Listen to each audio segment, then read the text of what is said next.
Assalamualaikum warahmatullahi wabarakatuh.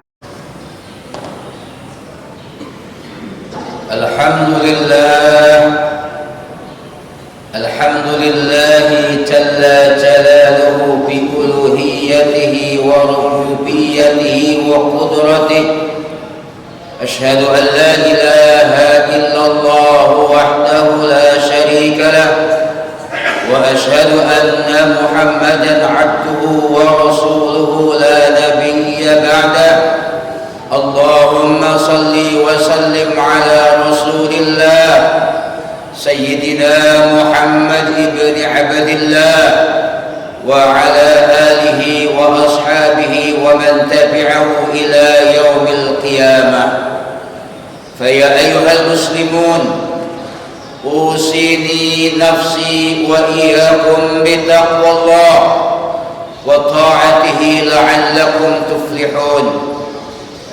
Saudara kaum muslimin, jamaah salat Jumat yang dimuliakan oleh Allah.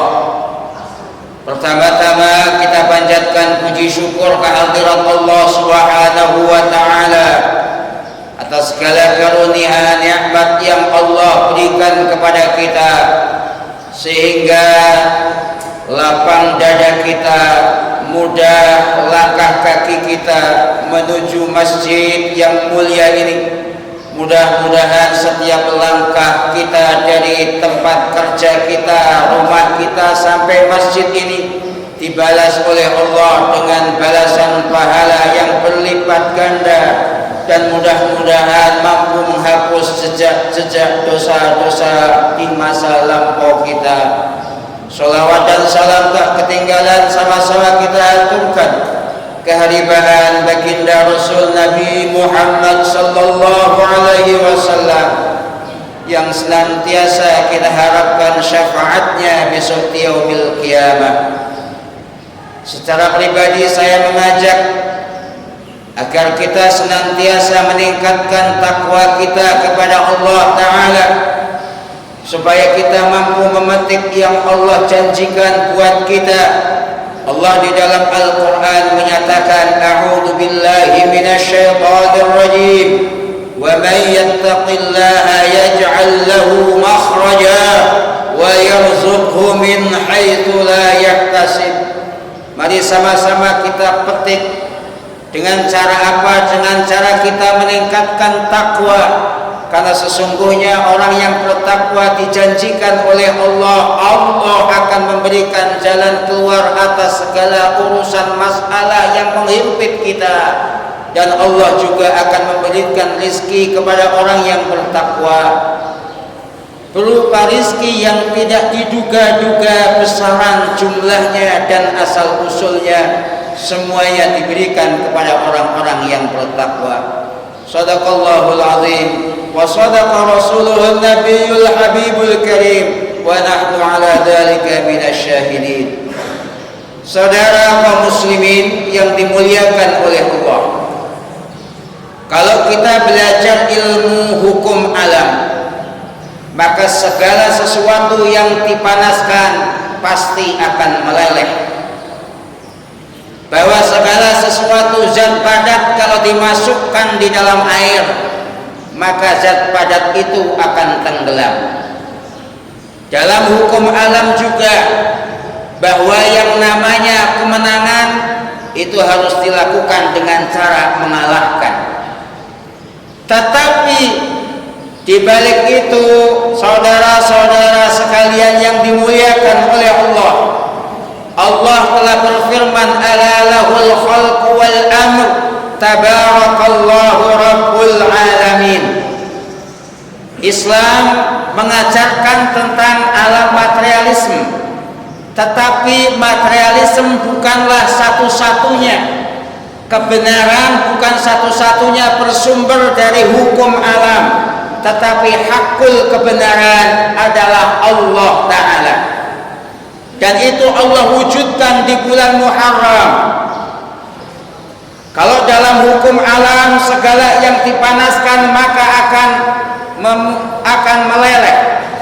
Buktinya Nabi Ibrahim dipanaskan di dalam bara api berhari-hari, tetapi Nabi Ibrahim badannya tetap utuh. Itu terjadi pada bulan Muharram, tepatnya tanggal 10 Muharram. Segala zat padat kalau dilemparkan, dimasukkan ke dalam laut, maka zat padat itu akan tenggelam. Tetapi hukum alam itu kalah dengan kekuasaan Allah, di mana Nabi Yunus, beliau dilemparkan hasil Qur'ah undian sebab waktu itu kapal bocor yang harus dikurangi bebannya. Pertama kali yang dilempar adalah Nabi Yunus ke dalam lautan. Hukum alam mestinya menyatakan benda padat dilempar ke lautan akan tenggelam dan mati. Tapi Nabi Yunus ternyata selamat, hidup di dalam ikan paus selama 40 hari 40 malam dan hidup tanpa kurang apapun. Itu terjadi juga pada tanggal 10 Muharram. Saudara sekalian yang dimuliakan oleh Allah, untuk bisa memenangkan secara hukum alam berarti harus mengalahkan. Tetapi dengan kekuasaan Allah, Nabi Musa mampu mengalahkan Fir'aun tak mampu memenangkan dari persaingannya dengan Fir'aun tanpa mengalahkan Fir'aun. Karena waktu itu Nabi Musa tidak harus berperang, tetapi kekuasaan Allah memberikan pertolongan kepada Nabi Musa. Fir'aun ditenggelamkan sehingga Nabi Musa mendapatkan kemenangan tanpa mengalahkan. Itu terjadi pada tanggal 10 Muharram. Nabi Nuh berjuang sekian ratus tahun, pengikutnya tidak lebih dari 40 orang, kalah dengan umatnya. Tetapi lagi-lagi kemenangan tidak harus dengan cara mengalahkan. Buktinya Nabi Nuh alaihi salam mampu memenangkan dalam satu perhelatan tanpa mengalahkan umatnya. Kenapa? Allah memberikan bantuan, didatangkan bencana banjir, semuanya musuh-musuhnya wafat dan hanya orang-orang yang beriman yang selamat. Nabi Nuh menang tanpa mengalahkan. Itu pun juga terjadi pada bulan Muharram. Secara hukum alam juga, bahwa dengan menduduki maka akan menggeser posisi orang.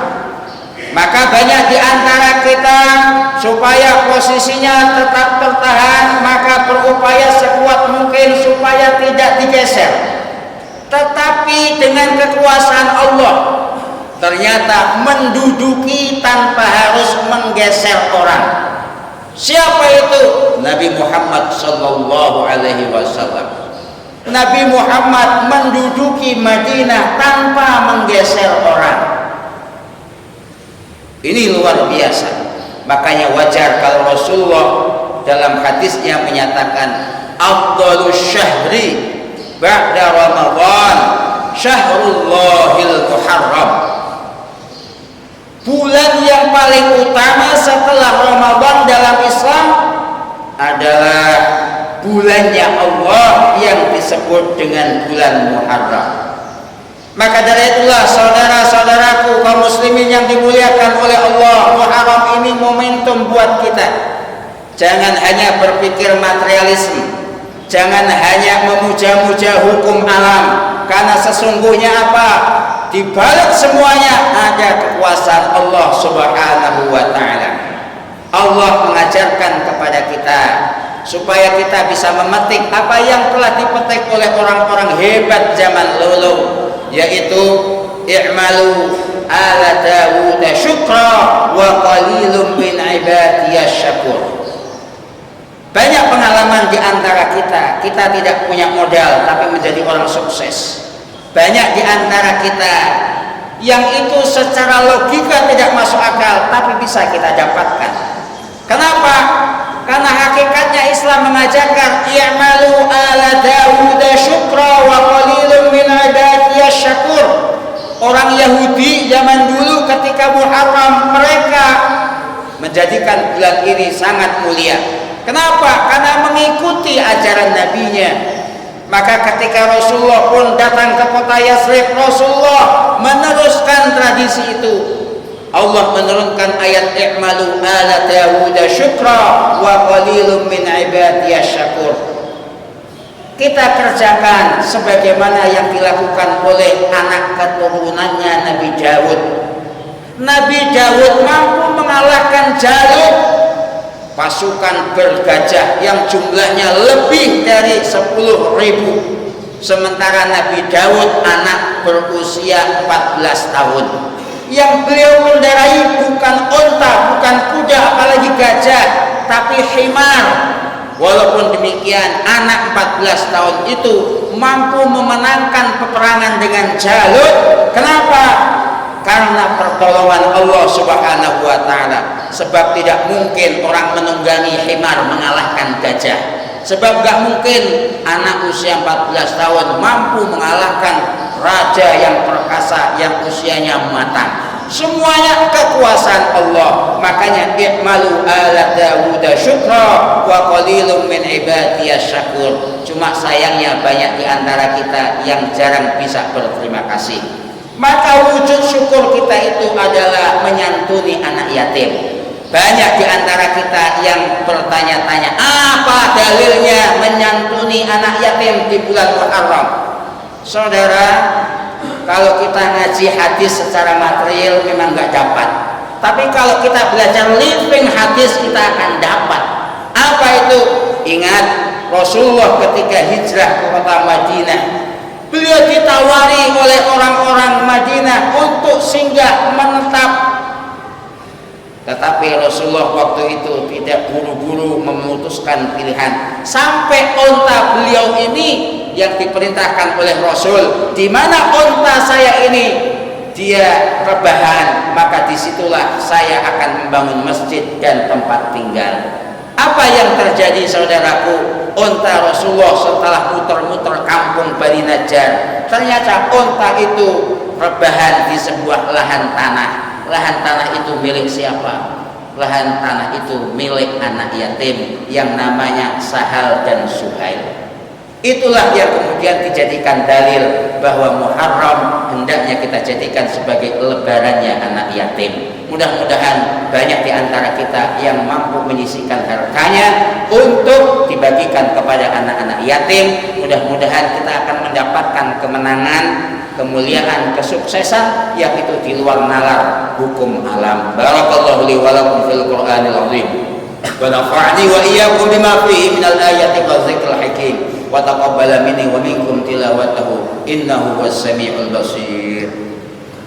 Allahumma shalli ala sayyidina Muhammad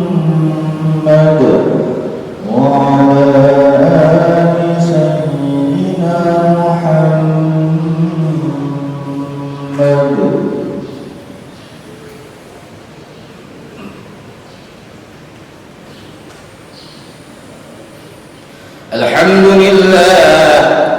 الحمد لله الذي أمرنا بالاتحاد والاعتصام بحبل الله المتين.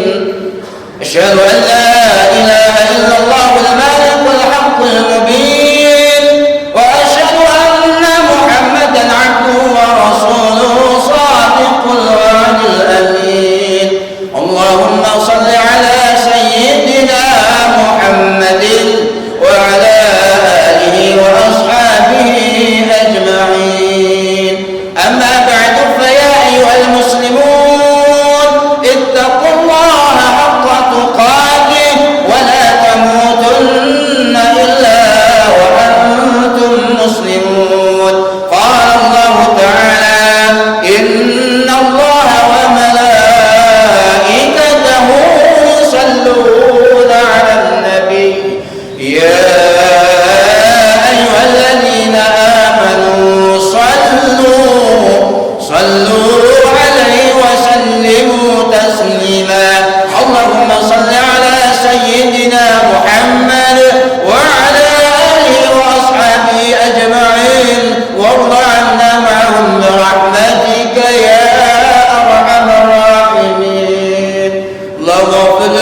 المسلمين والمسلمات والمؤمنين والمؤمنات الأحياء منهم والأموات. ربنا ظلمنا أنفسنا وإن لم تغفر لنا وترحمنا لنكونن من الخاسرين. ربنا هب لنا من أزواجنا وذرياتنا قرة أعين واجعلنا للمتقين إماما. اللهم إنا نسألك الجنة ونعيمها وما يقرب إليها من قول أو فعل أو عمل، ونعوذ بك من النار وما يقرب إليه من قول أو فعل أو عمل. ربنا آتنا في الدنيا حسنة وفي الآخرة حسنة وقنا عذاب النار. عباد الله، إن الله يأمر بالعدل والإحسان وإيتاء ذي القربى وينهى عن الفحشاء والمنكر والبغي يعظكم لعلكم تذكرون. فاذكروا الله العظيم واشكروه على نعمه يؤتكم ويزدكم ولذكر الله أكبر.